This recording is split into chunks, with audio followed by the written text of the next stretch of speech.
on l'a vu dans les dernières capsules, on s'est aperçu que les 30 premières années du 20e siècle avaient été de façon générale assez prospères pour le Québec.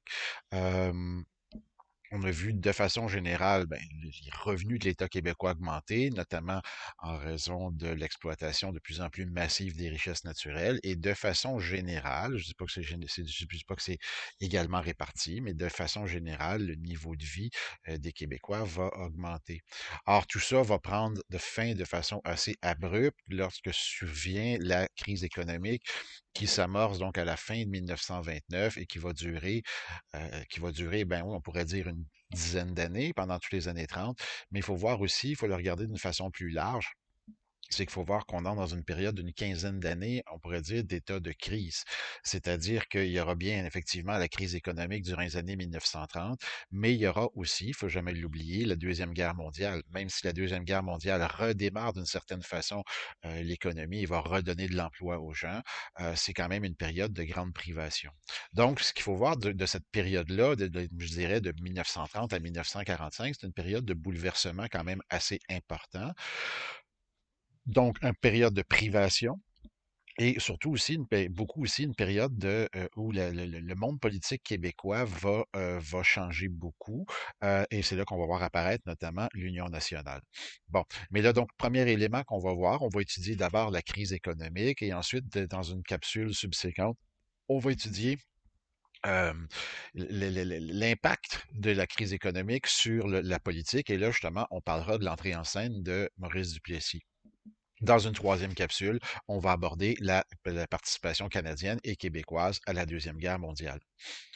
Donc, premier élément qu'il faut constater quand on regarde la crise économique, premier élément qu'il faut constater, il faut essayer d'aller trouver des causes. Donc, c'est une crise qui est provoquée largement par de la surproduction. C'est-à-dire que le Québec et le Canada, bon, on était rentrés dans un univers industriel, même chose que les États-Unis et plusieurs pays européens, et qu'on a produit, produit et produit. Et comme le niveau de vie, de façon générale, s'améliore en Occident, il y a une forte consommation. Des produits comme, par exemple, la consommation d'automobiles, l'achat d'automobiles, et peut-être aussi le produit le plus vendu à cette époque-là, c'est les radios, l'apparition de l'électricité va permettre justement l'achat d'appareils électriques qui vont d'une certaine manière faciliter le quotidien des gens. Or, le problème, c'est qu'on va produire, produire et produire et qu'éventuellement, on va arriver à un point où les gens vont arrêter de consommer. C'est-à-dire, dès qu'on a une voiture, on n'en achètera pas une deuxième. Dès qu'on a un poste de radio, on n'en achètera pas un deuxième, et ainsi de suite. De telle sorte que, un peu partout en Occident, on peut le constater, à la fin des années 1920, surtout rendu en 1929, il y a un plafonnement dans la consommation. Et là, ça va amener justement un ralentissement de l'économie. Euh, donc, tout ça, justement, tout ça va se. Bon, il y a cet événement dont on a tous entendu parler, le fameux crash boursier qui se produit aux États-Unis en 1929. Ça va provoquer une crise financière majeure aux États-Unis. Et comme les États-Unis sont devenus les créanciers du monde, d'une certaine façon, ça va amener justement un ralentissement économique partout dans le monde, en Europe, le Canada y compris. Bon, ce qu'il faut voir aussi, c'est que la crise économique, bon, même si on l'a fait commencer la fin 29, début 1930, il faut voir qu'il y a un ralentissement économique déjà qui s'est produit. Si on regarde juste au Canada, un ralentissement économique qui se produit à compter du milieu des années 1920. C'est-à-dire que déjà, en fait, au centre du continent nord-américain, que ce soit donc les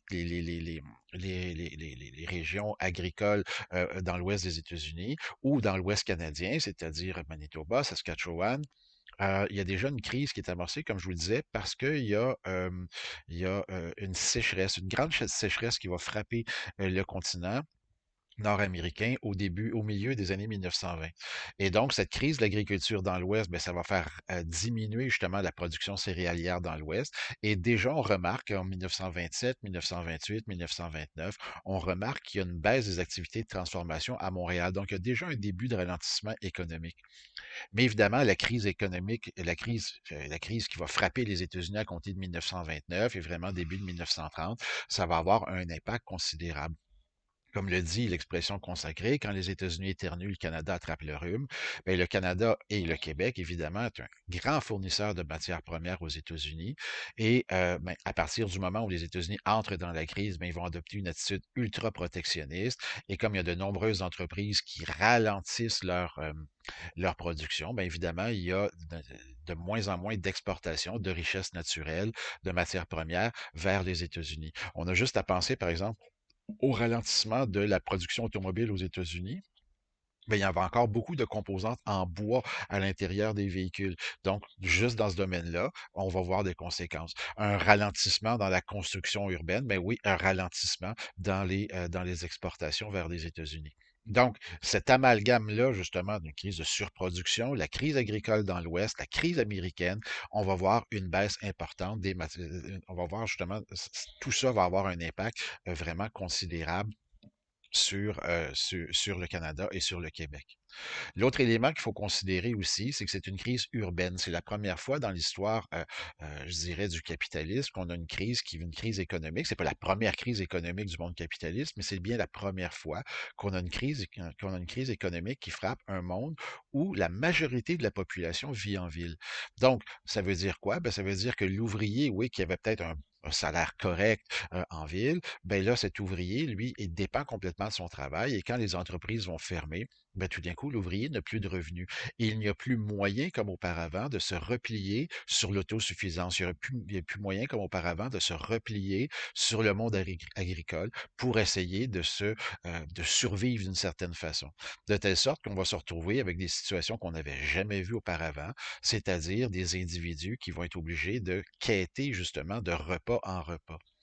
Juste quelques chiffres ici que je vous montre. On va voir que, par exemple, entre 1900 et 1933, la situation va changer drastiquement. Au Québec seulement, le taux de chômage était environ de 3 en 1930 et il va passer à 25 en 1933. Donc ça veut dire que c'est une personne sur quatre qui ne travaille pas. Une personne sur quatre en âge de travailler qui ne travaille pas. C'est considérable. Et quand on regarde aussi, ben, il y a ceux qui conservent leurs emplois. Il y a notamment des personnes qui vont conserver leur emploi, par exemple, dans la fonction publique. On aura toujours besoin de faire fonctionner l'appareil étatique. Mais de façon générale, on estime que ces personnes qui conservent leur emploi vont voir leur salaire diminuer de 40. Donc, c'est vraiment extraordinaire. Et là, l'attitude des différents États à travers le monde, que ce soit les États-Unis, le Canada ou les différents pays européens, l'attitude, c'est de se replier sur soi, c'est de fermer les frontières. Et ça va avoir des effets encore plus catastrophiques. Donc, on le remarque ici, le commerce extérieur canadien, qui tenait beaucoup justement autour de l'exportation de matières premières, le commerce extérieur canadien va chuter de 57 entre 1930 et 1933. Donc, c'est vraiment épouvantable. Beaucoup de personnes vont perdre leur emploi et donc, ça va avoir des conséquences terribles.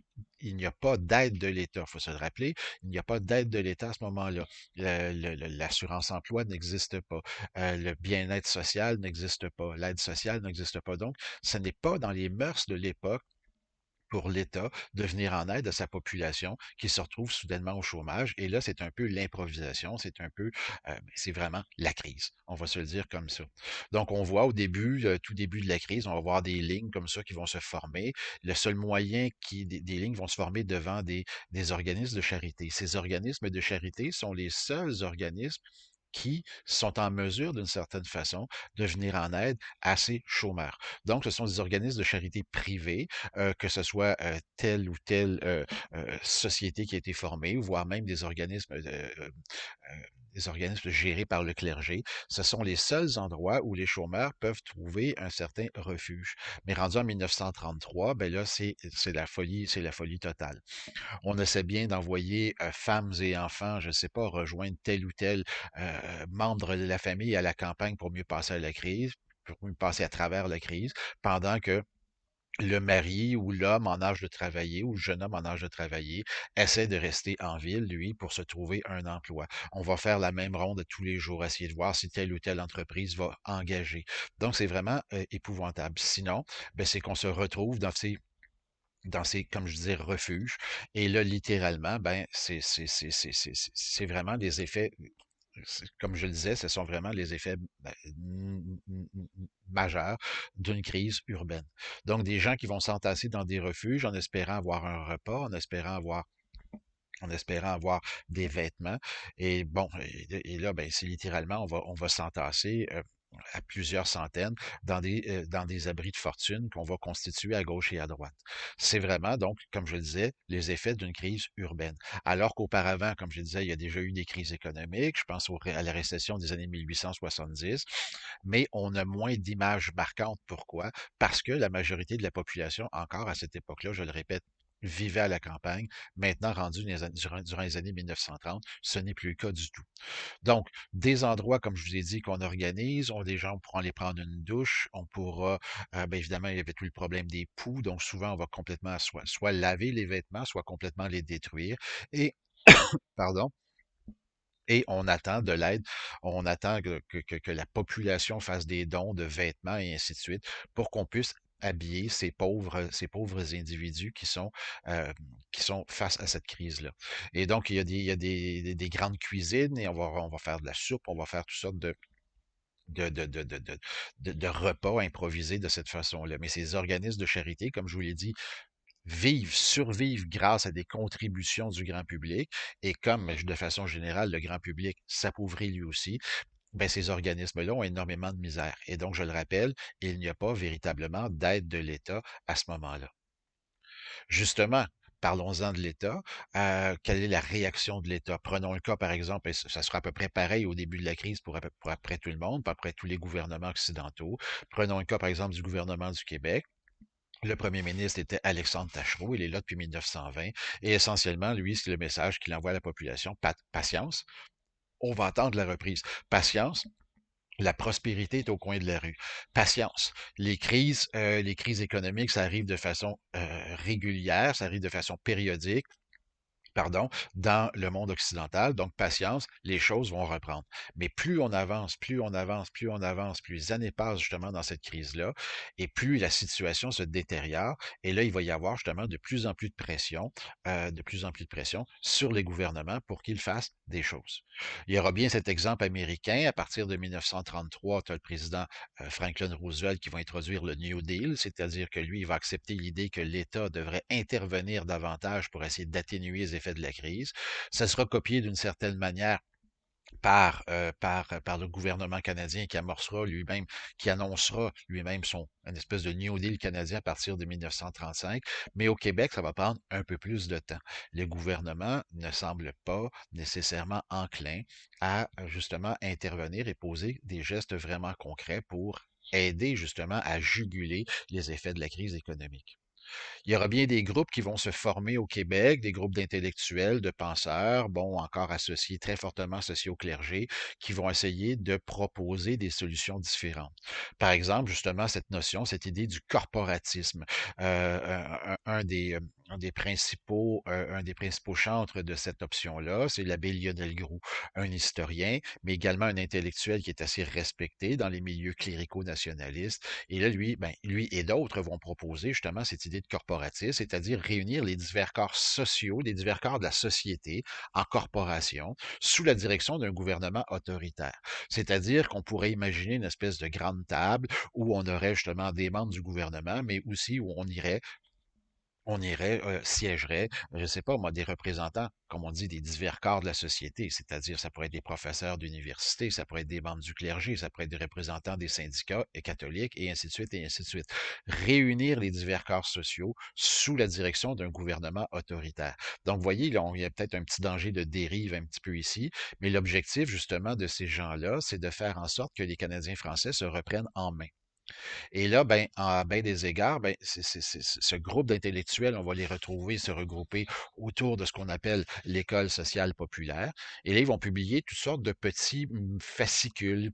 Et notamment, un des plus importants, c'est le programme de restauration sociale. Le programme de restauration sociale, ça date de 1934.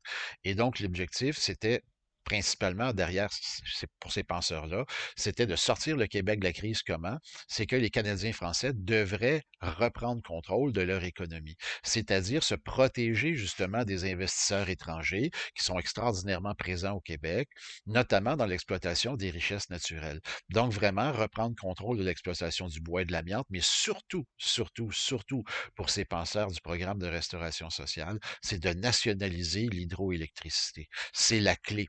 c'est la clé pour eux, c'est la principale ressource, c'est la principale richesse du Québec. Et tant et aussi longtemps que le gouvernement du Québec ne prendra pas contrôle, nationalisé, donc ça veut dire que c'est l'État québécois qui prendrait le contrôle, qui arracherait le contrôle de l'exploitation de cette ressource-là des mains du privé, et c'est l'État qui s'en servirait, et donc les revenus qui proviennent de cette exploitation des richesses naturelles reviendraient dans les poches des Québécois. Donc, c'est cette notion-là de nationaliser l'électricité, c'est un des fers de lance, pardon, importants du programme de restauration sociale. Aussi, en même temps, bon, on va en profiter pour marteler ce qu'on croit être une menace, donc la menace communiste au Canada. Et donc, c'est l'occasion, bon, de s'en prendre à ce qui semblerait être antichrétien. On va s'entendre, bien franchement, des communistes au Canada, des communistes au Québec, il y en a peut-être une centaine quelque part dans l'est de Montréal. C'est pas véritablement une menace, mais c'est une façon aussi pour ces gens-là qui sont très associés, comme je vous l'ai dit, à une certaine pensée religieuse. L'idée, c'est de rassembler la population derrière des idées fortes, donc de rassembler la population autour de la religion, développer une identité nationale et encore là, revenir toujours avec cette notion, ça va prendre un chef qui va être capable de rassembler derrière lui, un chef qui va incarner justement ces idées-là et un chef qui va être capable de rassembler derrière lui la population québécoise. Eh bien, il y en a un qui va apparaître éventuellement, celui qui va sembler incarner ces idées-là, c'est Maurice Duplessis, mais ça, on en reparle dans quelques instants. Bon, concrètement, évidemment, on ne peut pas dire que l'État québécois n'a rien fait face à la crise économique, mais d'une certaine façon, c'est bien peu ce qu'ils ont fait. Donc, je donne quelques exemples de ce qu'a pu faire le gouvernement. Au tout début de la crise, en 1930, on va organiser une commission présidée par l'économiste Édouard Montpetit. Et cette commission recommande, bon, pour essayer d'alléger les effets de la crise, recommande d'accorder que le gouvernement du Québec devrait accorder des allocations aux chômeurs et à celles qu'on appelle les mères nécessiteuses, c'est-à-dire des femmes qui sont veuves plus souvent qu'autrement ou dont le mari est invalide et qui ont des enfants, donc accorder des montants d'argent à ces femmes-là. Cette dernière recommandation, elle sera retenue. Mais la commission Montpetit, ça permet une espèce de réflexion sur l'État devrait intervenir peut-être davantage pour aider justement à alléger, comme je le disais, les effets de la crise économique. Une des premières mesures directes que fait le gouvernement du Québec, c'est de se lancer dans le programme qu'on appelle des secours directs, c'est-à-dire qu'on va distribuer dans la population des coupons échangeables dans les commerces. Donc, d'une certaine façon, c'est l'État qui donne de façon un peu dérivée, mais qui donne de l'argent directement à la population. Ce qui est quand même pas inintéressant quand on y pense. Le problème, c'est que, comme je le disais, c'est que c'est une crise urbaine et que ce programme-là ne s'adresse qu'aux villes. Donc, il y a des gens qui habitent dans des campagnes, pas nécessairement si éloignés que ça des grandes villes, mais il y a des gens qui vont quitter les campagnes pour aller s'installer dans la ville pour avoir accès aux secours directs. Donc, ça provoque une certaine ruée vers les villes, donc ça amène une espèce d'effet inverse de ce qu'on voulait. Donc, ce n'est pas. Donc, ce programme-là, il va être intéressant, mais c'est tout. Parce que justement, les montants d'argent investis, de toute façon, ne sont pas suffisants pour aider les gens à sortir de la crise. Sinon, ben, les grands programmes encouragés par l'État, ben, c'est l'État va commencer à accepter l'idée comment je pourrais dire, de faire des déficits pour justement, donc l'État va dépenser de l'argent afin de créer de l'emploi. Donc l'État québécois va commencer, puis va distribuer de l'argent dans les villes, et les villes, elles, vont se lancer dans ce qu'on appelle des grands travaux. Donc, si on prend le cas de Montréal, ben, ça va permettre, durant les années 1930 à Montréal, d'amorcer de très grands travaux afin de moderniser ou en fait parfois de créer de toutes pièces des infrastructures.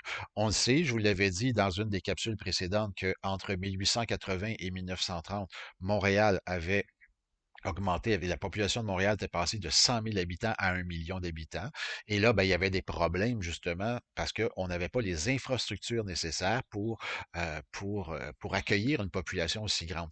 Donc, on va se servir de la crise économique d'une certaine manière, on va se servir de ces grands travaux pour doter Montréal d'infrastructures propres à une grande ville. Donc, ça va être la construction d'égouts, des égouts qui vont permettre justement de nettoyer d'une certaine façon les villes, construction d'égouts qui vont permettre aussi d'apporter l'eau courante dans les maisons. Puis, évidemment, évacuer les eaux usées qu'on va envoyer soit vers le Saint-Laurent ou, par exemple, vers la rivière des Prairies, si on habite plus au nord.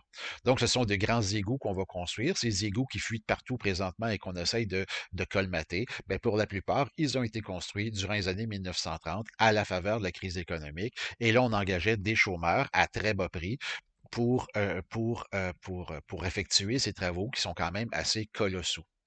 Quand on parle de grands travaux, on peut penser, par exemple, on va accorder finalement au frère Marie-Victorin, donc Conrad Kirouac, le frère Marie-Victorin, qui est un botaniste de réputation internationale, qui rêve depuis des années de créer un jardin botanique à Montréal. Mais c'est à la faveur de la crise économique qu'on va amorcer la construction du célèbre jardin botanique de Montréal que vous connaissez probablement tous.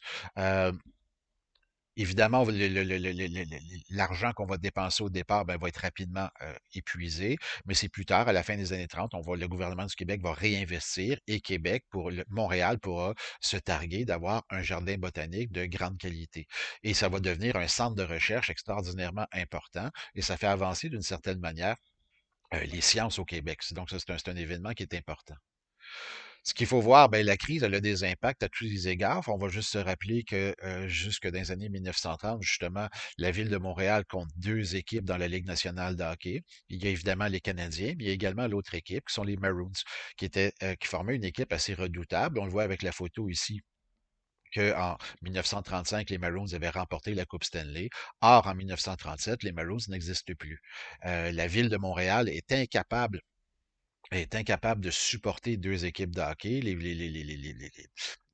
L'assistance au match a diminué de façon considérable. Les gens ne sont tout simplement plus capables de se payer le prix d'entrée au Forum de Montréal pour voir l'une ou l'autre des deux équipes. Donc, les propriétaires des deux équipes s'entendent et il y a une des deux équipes qui va être sacrifiée et ce sera l'équipe des Maroons et que ce sont les Canadiens qui vont survivre à la crise économique. Donc, c'est ça, c'est des effets comme ça secondaires que l'on voit avec la crise économique. Bon, maintenant, pour le gouvernement du Québec, probablement là où on a mis le plus d'efforts, c'était, on se disait, ben, la crise frappe les villes. L'idée, ce serait donc de sortir les gens des villes.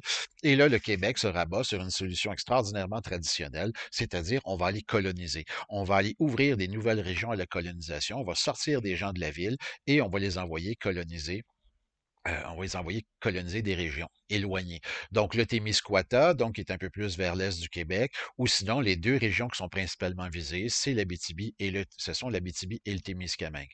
Donc, on essaie juste de s'imaginer, de s'emparer, donc, de prendre des urbains, appelons ça comme ça, quelqu'un comme moi qui a habité toute sa vie en ville, et de l'envoyer dans un coin un peu perdu. Désolé pour les gens qui habitent ces régions-là, mais c'était vraiment très loin. Et on demande à quelqu'un, donc, qui travaillait en ville, d'aller faire de l'agriculture, ce qui n'est pas nécessairement assez évident.